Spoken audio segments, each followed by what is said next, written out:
Hello guys, तो चलिए आज शुरू करते हैं। काफ़ी दिनों के बाद क्लास 12 थर्ड सेमेस्टर कबीर की साखी। कबीर का जो साखी का जो टॉपिक है, उसमें हम लोग 5 साखी कर लिए थे और अब हम लोग आगे का जो 6 बचा हुआ है, उसको हम लोग करते हैं बिना देर किए हुए। चलिए इसको शुरू करते हैं और देखते हैं, क्या कहते हैं कबीरदास अपनी अगली 6 साखियों में। देखिए हम लोग 5 नंबर तक पार्ट 1 में कर लिए थे, पार्ट 2 अब शुरू हो रहा है। पार्ट 2 में जो पहला साखी है यानी कि दोहा बोलते हैं, तो उसको हम लोग देखते हैं क्या कहते हैं। अंखड़िया झाई परी, पंथ निहारी निहारी, जिभड़िया छाला पड़ा, राम पुकारी पुकारी। अंखड़िया अर्थात आँख, झाई पड़ना यानी कि वो आँखों के सामने कालापन, धुंधलापन छा जाना। पंथ यानी कि रास्ता, निहारना मतलब प्रतीक्षा करना। जिभड़िया अर्थात जीभ, छाला अर्थात जो जीभ में जो छाले पड़ जाते हैं, उसको कहा गया है। राम अर्थात श्री राम का नाम पुकारते-पुकारते। प्रस्तुत साखी में कबीरदास जी ने आत्मा और परमात्मा के बारे में बताना चाहा है। किस प्रकार आत्मा रूपी विरहनी, आत्मा को एक विरहनी माना गया है और परमात्मा को जो है प्रियतम माना गया है। अर्थात आत्मा जो है परमात्मा के इंतजार में, उसकी प्रतीक्षा में आंखें बिछाई बैठी हुई है, अंखड़िया झाई पड़ी, आंखें बिछाए हुए बैठी है किसके प्रतीक्षा में? परमात्मा के प्रतीक्षा में। अंखड़िया झाई पड़ी, पंथ निहारी निहारी, और उस आत्मा रूपी विरहनी के आँखों के नीचे कालापन छा गया है। इतना वह लंबे समय से उसकी प्रतीक्षा कर रही है, रास्ता निहार रही है और वही आत्मा राम का नाम लेकर, श्री राम का नाम लेकर के पुकार रही है और श्री राम का नाम लेते-लेते उसके जीभ में क्या पड़ गए हैं? छाले पड़ गए हैं, फिर भी उस आत्मा रूपी विरहिनी को परमात्मा के दर्शन नहीं हुए हैं। तो प्रस्तुत साखी के माध्यम से कबीरदास यह बताना चाहते हैं कि हमें ईश्वर को पाने के लिए हमें मुश्किलों का सामना अर्थात अपने हमारे आँखों में झाइयाँ पड़ जाएँगी, राह देखते-देखते और जीभ में छाले पड़ जाएँगे। आप कितना भी राम पुकार लीजिए, आपको ईश्वर के दर्शन तभी होंगे जब आप सच्चे मन से अहंकार को त्याग करके आप भगवान का नाम लेंगे। अर्थात अन्यथा आप जितना भी भगवान का नाम ले लें, लेकिन आपको भगवान के दर्शन नहीं होंगे। प्रस्तुत दोहा में विरह वेदना को प्रस्तुत किया गया है, विरह वेदना को। अगला दोहा में कबीरदास कहते हैं, सबे रसायन मैं किया, हरि रस सम नाहि कोई, रंचक घट में संचरे, तो सब तन कंचन होई। अर्थात सबे रसायन, रसायन कहने का मतलब है एक प्रकार का तत्व, लेकिन यहाँ पर रसायन का तात्पर्य सांसारिक भोग विलास से है। संसार के हर तत्व का उन्होंने इस्तेमाल किया, हर सुख सुविधाओं का भोग किया।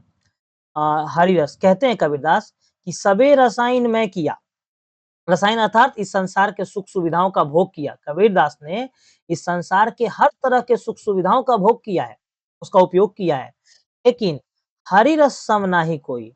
लेकिन इस संसार में ईश्वर, हरि अर्थात ईश्वर, ईश्वर की भक्ति के समान कोई भी रस, तो संसार के हर एक सुख सुविधाओं, भौतिक सुखों का उन्होंने उपभोग किया है, लेकिन भगवान के भक्ति यानी कि भगवान का जो भक्ति है, भगवान का जो नाम है, उसके समान कोई रस इस संसार में नहीं है। रंचक घट में संचरे, रंचक अर्थात तनिक सा, थोड़ा-सा, रंचक, थोड़ा-सा भी, घट यानी कि शरीर। अगर हरि नाम का यानी कि ईश्वर के नाम के भक्ति का रंचक घट में संचरे, अगर शरीर में आपका थोड़ा-सा भी अगर इस रस का अंश आ जाए, तो सब तन कंचन होए।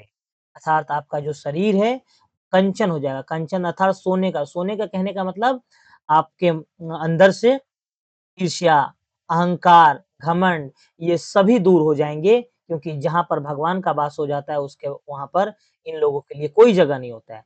कबीरदास ने कहना चाहा है कि उन्होंने संसार के हर सुख सुविधाओं का उपभोग किया, सबे रसायन मैं किया, हरि रस सम नाहि कोई। लेकिन भगवान की भक्ति के समान कोई रस नहीं मिला। भगवान की भक्ति का रस रंचक, यानी तनिक सा भी भगवान की भक्ति का रस अगर हमारे अंदर प्रवेश कर जाए, तो हमारा यह शरीर सोने के समान हो जाता है। अगला, अगला साखी देखते हैं। अगला साखी में कबीरदास क्या कहते हैं? तू करता तू भया, मुझ में रही न हो, वारी तेरे नाव परी, जित देखूँ तित तू। यहाँ पर कबीरदास ने ईश्वर की भक्ति के बारे में वर्णन किया है। अर्थात कबीरदास बताना चाहते हैं तू से अर्थात यहाँ परमेश्वर यानी कि ईश्वर, ईश्वर बोलिए चाहे परमेश्वर बोलिए, ईश्वर को संबोधित किया गया है। तू करता तू भया, आप इसे परमात्मा भी कह सकते हैं, परमात्मा। तू करता तू भया, अर्थात ईश्वर का नाम लेते-लेते वो ईश्वर में क्या हो चुके हैं? लीन हो चुके हैं। कबीरदास कहते हैं, मैं ईश्वर का नाम लेते-लेते ईश्वर में क्या हो चुका हूँ? विलीन हो चुका हूँ।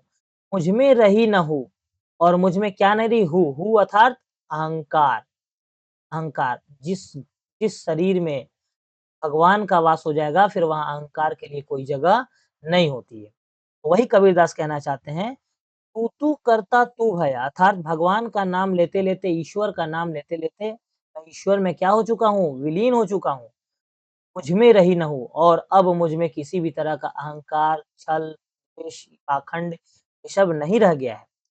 वारी तेरे नाव पर और वे न्यौछावर हैं, वारी, वारी यानी कि न्यौछावर कर देना। तेरे नाव, नाव यानी कि नाम पर। ईश्वर के नाम पर खुद को अपने आप को क्या कर चुके हैं? न्यौछावर कर चुके हैं, इस तरह से न्यौछावर कर चुके हैं, जित देखूँ तित तू। तो जहाँ भी नज़र घुमाते हैं, वहाँ पर उन्हें ईश्वर ही दिखाई देते हैं। तू अर्थात ईश्वर, यहाँ पहले ही मैंने बताया। जिधर भी वो नज़र घुमाते हैं, वहाँ पे उन्हें क्या दिखता है? ईश्वर ही दिखते हैं, ईश्वर के सिवा और कोई नहीं दिखता है। इस साखी के माध्यम से कबीरदास जी ने यही बताना चाहा। चलिए 9वाँ साखी देखते हैं। 9वाँ साखी में कबीरदास जी ने आडंबरों का विरोध किया है, धार्मिक आडंबर।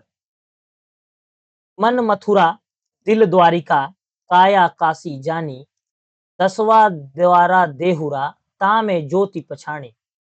मन मथुरा, यहाँ पे कबीरदास जी ने मन को क्या माना है? मथुरा का समान। यहाँ पे कबीरदास जी ने उन लोगों को बताना चाहा है, जो तीर्थ यात्रा पर जाते हैं, जो मथुरा, काशी, केदारनाथ, बद्रीनाथ घूमते हैं, इधर-उधर भगवान की खोज में घूमते हैं। लेकिन कबीरदास कहते हैं, हमें यहाँ-वहाँ नहीं घूमना चाहिए। हमारा मन ही क्या है? मथुरा है। मन को ही मथुरा के समान कबीरदास मानते हैं।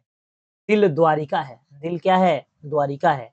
काया काशी जानी, यानी कि हमारा ये जो शरीर है वो काशी, पवित्र तीर्थ स्थान काशी के समान पवित्र है। मन जो है मथुरा है और दिल क्या है?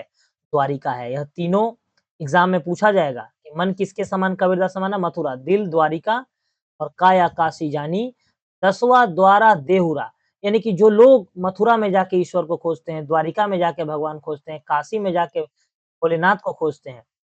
कबीरदास कहते हैं नहीं, आपका मन ही मथुरा है, दिल द्वारिका है, काया काशी जानी और 10वां द्वारा देहुरा। 10वां द्वारा, हमारे शरीर में 10 द्वार होते हैं। जिसमें एक 10वां जो द्वार होता है वो ब्रह्मरंध्र, ये सिर के ऊपर उसको माना जाता है ब्रह्मरंध्र। ब्रह्मरंध्र कहने का मतलब जहाँ पे जब आत्मा का परमात्मा से मतलब साक्षात्कार होता है, तो वही ब्रह्मरंध्र जो है वो एक्टिव हो जाता है यहाँ पे। तो 10वां द्वारा, कबीरदास कहते हैं आप अपने 10वें द्वार को एक्टिव कीजिए। 10वां द्वारा देहुरा जो है, 10वां द्वार का जो मतलब देहुरा यानी कि कहने का मतलब क्या है, उसके जो चौखट है 10वां द्वार का, उसको आप एक्टिवेट कीजिए, उसको सक्रिय कीजिए। में ज्योति पिछानी, आपके 10वें द्वार में ही एक ज्योति है। आपके 10वें द्वार मस्तक में ही परमात्मा का स्थान है। इंसान के शरीर के अंदर ही परमात्मा का स्थान है। आप उसे खोजने के लिए मथुरा, द्वारिका, काशी ना जाइए। आपका मन ही मथुरा है, दिल द्वारका है, काया क्या है? काशी के समान है। और 10वां द्वारा को एक्टिवेट कीजिए, ये जो ब्रह्मरंध्र है इसको सक्रिय कीजिए और उसी में एक ज्योति है, उसी को पिछानी, पिछानी अर्थात पहचानिए, वही ईश्वर है, वही 10वां द्वारा अर्थात ब्रह्मरंध्र। कामे ज्योति, उसमें एक ज्योति है, उसी वही ईश्वर है, उसी को पहचानिए। चलिए अगला दोहा में हम लोग देखते हैं, कबीरदास क्या कहना चाहते हैं कबीर के साखी में। हेरत हे सखी रहा कबीर हेराई, बूंद समानी समुद्र में सोकत हेरी जाई। हेरत अर्थात खोजत खोजत, खोजते खोजते। कबीरदास कहते हैं हेरत हे सखी, अर्थात यहाँ पर आत्मा और परमात्मा का वर्णन किया। कबीरदास कहते हैं कि मैं इस संसार में परमात्मा को खोजते-खोजते अर्थात ईश्वर को खोजते-खोजते मैं ईश्वर में ही क्या हो चुका हूँ? विलीन हो चुका हूँ, उन्हीं में खो चुका हूँ। हेरत हे सखी रहया कबीर हेराई, कबीर उसी में क्या हो चुके हैं? खो चुके हैं, किसकी खोज में? परमात्मा अर्थात ईश्वर की खोज में खो चुके हैं। ठीक उसी प्रकार खो चुके हैं, किस प्रकार? तो बूंद समानी समूंद में, इस प्रकार एक पानी की बूंद, बूंद यहाँ पर आत्मा का बूंद आत्मा का प्रतीक और समुद्र जो है वो परमात्मा का प्रतीक। जिस प्रकार एक पानी की बूंद समुद्र में समा जाती है, बूंद समानी समुद्र में। जिस प्रकार एक पानी की बूंद समुद्र में समाती है, सो कत हेरी जाई। सो कत यानी कि तब उसे कहाँ से हेरी जाए यानी कि खोजा। अगर एक बूंद समुद्र में गिर जाए और समा जाए, तो उसे खोजना बहुत ही मुश्किल हो जाता है। वही कबीरदास कहते हैं, वो भी परमात्मा अर्थात ईश्वर की खोज में निकले हैं और उन्हें खोजते-खोजते वो खुद ही खो गए हैं, ईश्वर में विलीन हो चुके हैं। ठीक उसी प्रकार विलीन हो चुके हैं जिस प्रकार पानी की एक बूंद समुद्र में खो जाती है और फिर उसे ढूँढना मुश्किल हो जाता है, उसी प्रकार कबीरदास जी को ढूँढना भी क्या हो चुका है? मुश्किल हो चुका है, क्योंकि वो पूरी तरह से ईश्वर में यानी कि परमात्मा में विलीन हो चुके हैं। चलिए अंतिम दोहा, कबीरदास की अंतिम साखी क्या कहते हैं? यहाँ पर कबीरदास जी ने निर्गुण ब्रह्म का वर्णन किया है निर्गुण, क्योंकि कबीरदास निर्गुण ब्रह्म के उपासक थे। वो ईश्वर के रूप, रंग, आकार को नहीं मानते थे। उनका कहना था कि ईश्वर जो है निराकार है। उसी के हिसाब से उन्होंने ये लिखा है, जाके मुँह माथा नहीं, ना ही रूप कुरूप। यानी कि जिसका ना मुँह है, ना माथा है।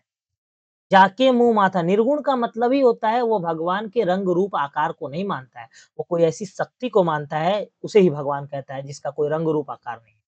तो यहाँ पे कहा जा रहा है जाके मुँह माथा नहीं, कबीरदास कहते हैं जिसका मुँह नहीं है, जिसका माथा नहीं है, ना ही वो रूपवान है, ना ही सुंदर है और ना ही वो कुरूप है, बदसूरत है। जाके मुँह माथा नहीं, ना ही रूप कुरूप, कुहुप बाँस ते पातरा। कुप कुहुप अर्थात फूल, फूल पुष्प, बाँस अर्थात गंध, बाँस बाँस फूल का बाँस यानी कि फूल का गंध। कुहुप बाँस ते पातरा, वो फूल के गंध के समान पतला है, अत्यंत पतला। किस कौन? जाके मुँह माथा नहीं यानी कि निराकार ईश्वर का ना मुँह है, ना माथा है और ना ही रूपवान है, सुंदर है, ना ही वो बदसूरत है यानी कि कुरूप है।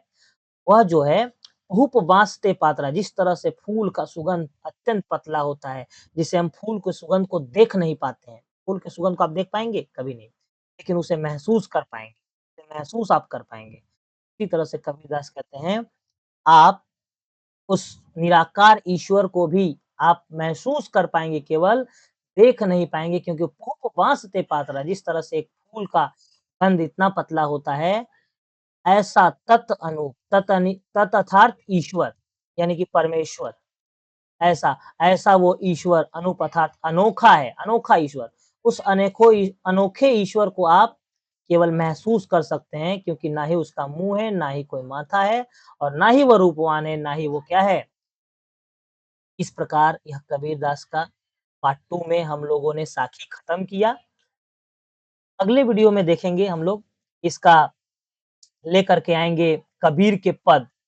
एक ही वीडियो में उसको हम लोग खत्म करने का प्रयास करेंगे। ठीक है? उम्मीद करते हैं आपको अच्छे से समझ में आया होगा। काफ़ी दिन के बाद वीडियो अपलोड कर रहे हैं। एग्ज़ाम नज़दीक है। थोड़ा कुछ कारण है वीडियो अपलोड नहीं कर पाने का। ठीक है? तो फिलहाल आप लोग इसको देख लीजिए। जहाँ तक हो रहा है मैं आपका हेल्प करूँगा ज़रूर। ठीक है? तो मिलते हैं अगले वीडियो में। Thank you.